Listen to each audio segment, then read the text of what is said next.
Hello বন্ধুরা, world of দেবলীনার আরও একটি ভ্লগে তোমাদেরকে জানাই স্বাগত। আশা করি তোমরা খুব ভালো আছো। আমিও খুব ভালো আছি। তোমরা এই পর্বে দেখবে দার্জিলিং ট্যুর পর্ব 2। আর তোমরা আগের পর্বতে দেখেছো দার্জিলিং ট্যুর পর্ব 1-এ। ও তোমরা অনেকে দেখোনি? তাহলে এক্ষুনি যাও আমার ওয়ার্ল্ড অফ দেবলীনা এই চ্যানেলে, আর দার্জিলিং ট্যুর পর্ব 1টা অবশ্যই তোমরা দেখো। তাহলে এই পর্বটা তোমাদের দেখতে খুব ভালো লাগবে। তো এই পর্বতে আছে শিলিগুড়ি টু দার্জিলিং। আমরা শিলিগুড়ি থেকে দার্জিলিং যাচ্ছি কার্শিয়াং দিয়ে। আর দেখো সামনে এত সুন্দর পাহাড় দেখা যাচ্ছে, আর দেখে মনে হচ্ছে দূরে ওই পাহাড় মিশেছে নীল আকাশে। সত্যি নীল আকাশে যেন পাহাড় মিশে গেছে। তো সেই পাহাড়ের দিকে রওনা দিয়েছি। চারিদিকে সবুজে সবুজময়, কারণ তখন কিন্তু হালকা হালকা বৃষ্টি বৃষ্টি ওয়েদার, ঠিক আছে, মেঘলা মেঘলা ওয়েদার ছিল, খুব একটা কিন্তু গরম ছিল না। তো যাই হোক, আমরা এখন যাচ্ছি শিলিগুড়ি থেকে শুকনা পাহাড় দিয়ে দার্জিলিংয়ের উদ্দেশ্যে। আর এত সুন্দর পরিবেশ, এত সুন্দর মনোরম পরিবেশ, যেন মনে হচ্ছিল এখানেই যেন সারা জীবন কাটিয়ে দিই। তো যাই হোক, আমরা এখন যাচ্ছি। আর অবশ্যই তোমরা কিন্তু আমার আগের এপিসোডটা কিন্তু অবশ্যই দেখবে, তাহলে আরও ভালো লাগবে আমার। আর আমার আগের ভিডিওতে কমেন্ট করেছো অভিপ্সা, বিক্রম বিশ্বাস, আরও একজন ভাই, তোমাদেরকে জানাই অনেক অনেক ধন্যবাদ। আর এই এপিসোডেও কিন্তু তোমাদেরকে অনেক অনেক কমেন্ট করতে হবে, তাহলে আমি পরের ভিডিওতে তোমাদের নাম নেব। ও বাবা, লেদার নামেই নি। এই তাড়াতাড়ি আয়। মাথা খারাপ।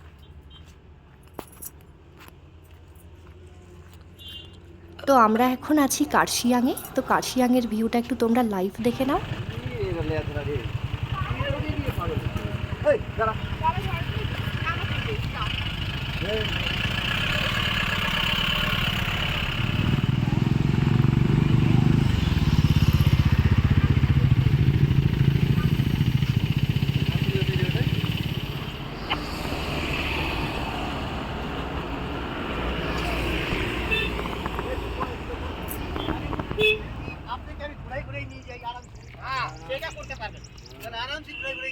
তো আমরা এখন আছি কার্শিয়াং স্টেশনের সামনে। আর দেখো 4864 ফিট উচ্চতায় আছি সমুদ্রপৃষ্ঠ থেকে। আর তারপরেই শুরু হয়ে গেল এরকম জ্যাম। আর আমার তো ভীষণ বোরিং লাগছিল এরকম জ্যামে। আর চারদিকে দেখো কীরকম ঝাউ গাছে মোড়া এই শহর, খুব সুন্দর লাগছিল, কিন্তু আমার খুব বিরক্ত লাগছিল জ্যামে। তারপরেই আমরা এসে পৌঁছালাম বাতাসিয়া লুপ। আমাদেরকে টাইম ধরে দিয়েছিল 15 মিনিট। ড্রাইভারের আরও একটা বুকিং ছিল, সেই জন্য আমাদেরকে বলেছিল খুব তাড়াতাড়ি 15 মিনিটের মধ্যে ঘুরে আসতে। তো দেখো তাড়াতাড়ি করে আমরা এখন ঢুকছি, কিছু ভিডিও করব, কিছু ফটোও তুলব। তো সেই জন্যই। আর বাতাসিয়া লুপের তোমরা ভিউ দেখে নাও, খুব সুন্দর জায়গা। আর এখান থেকে কিন্তু কাঞ্চনজঙ্ঘা ভিউ পয়েন্ট আছে। তোমরা যারা যারা যাবে অবশ্যই দেখবে। আর টয় ট্রেন।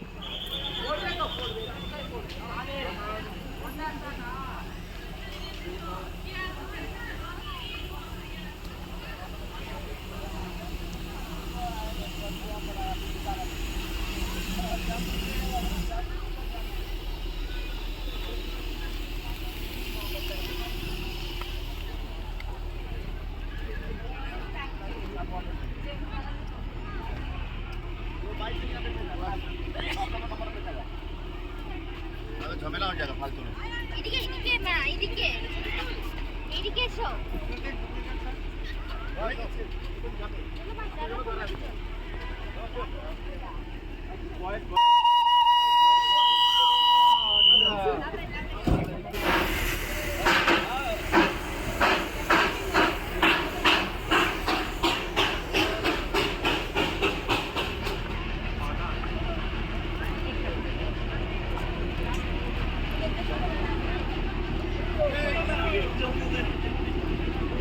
वो लीडे नहीं।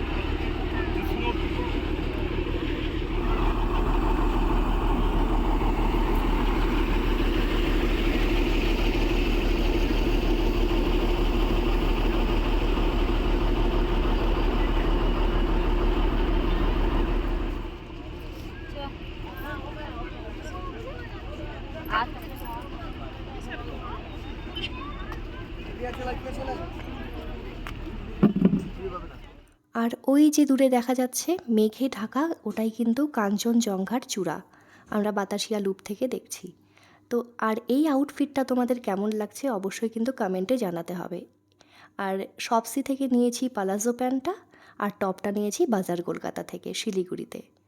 আর তোমরা দেখছো এখন বাতাসিয়ার ভিউ ভীষণ সুন্দর।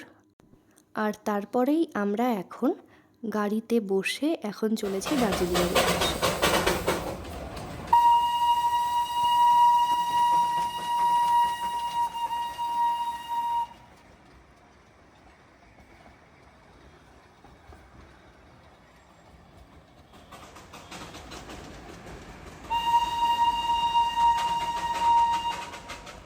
আর দেখো এখানে তখন সবে টয় ট্রেন ক্রস করলো, আর ভীষণ জ্যাম ছিল, 2 ঘন্টার রাস্তা, আমরা 6 ঘন্টায় পৌঁছেছি, ভীষণ বিরক্ত লাগছিল।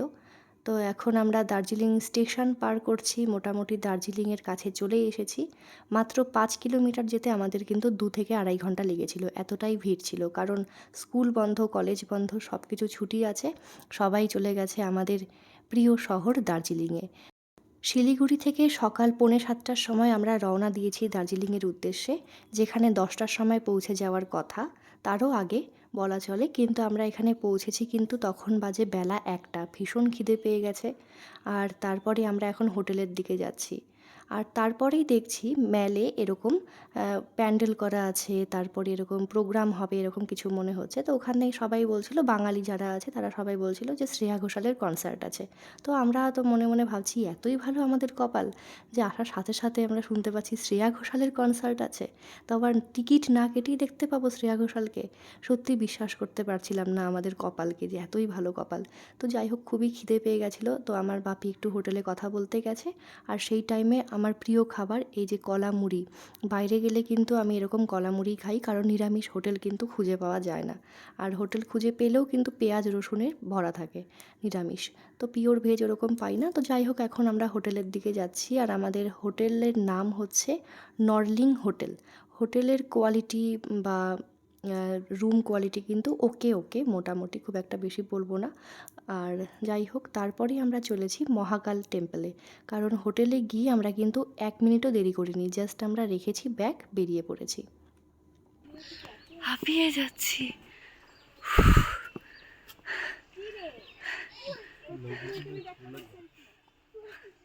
বাঁশগুলো দেখি, ছোট ছোট বাঁশ।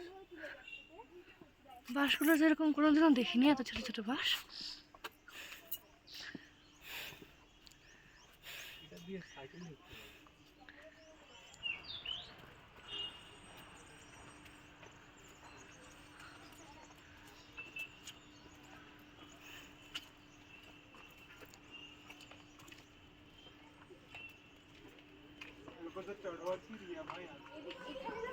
রং সাইডে যায়।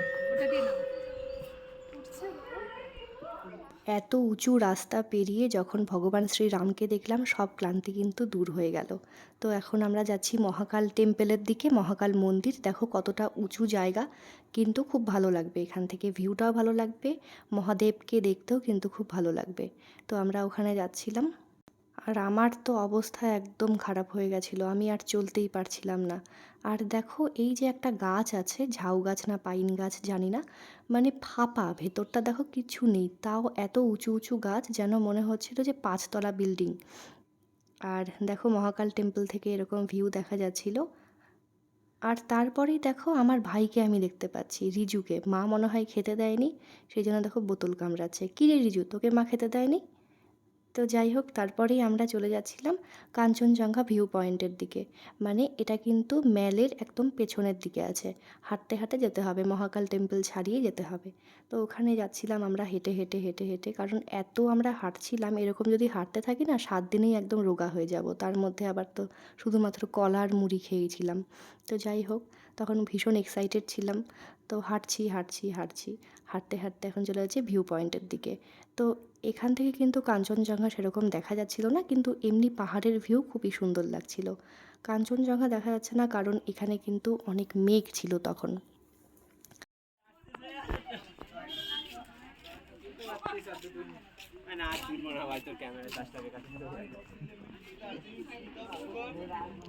ওই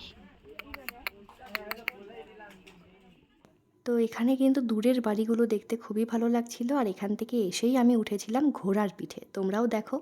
আমি এটাতে বসবো।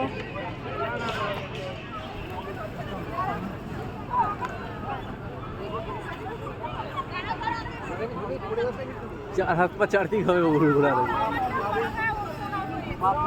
পা চাপ দে।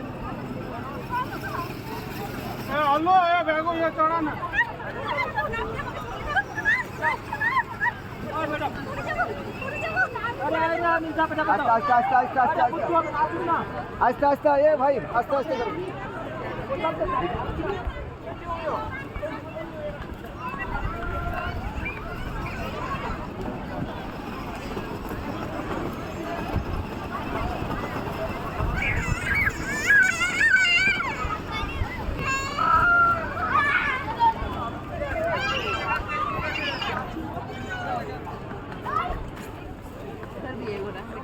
দৌড়া দৌড়া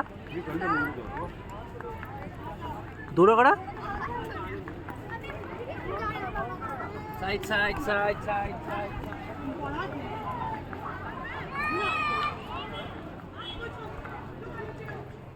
ঘোড়ার পিঠে উঠে কিন্তু আমার খুবই ভয় লাগছিল, কারণ ভাবছিলাম ঘোড়াটা যেন মরে না যায় আমার ভার না সহ্য করতে পেরে।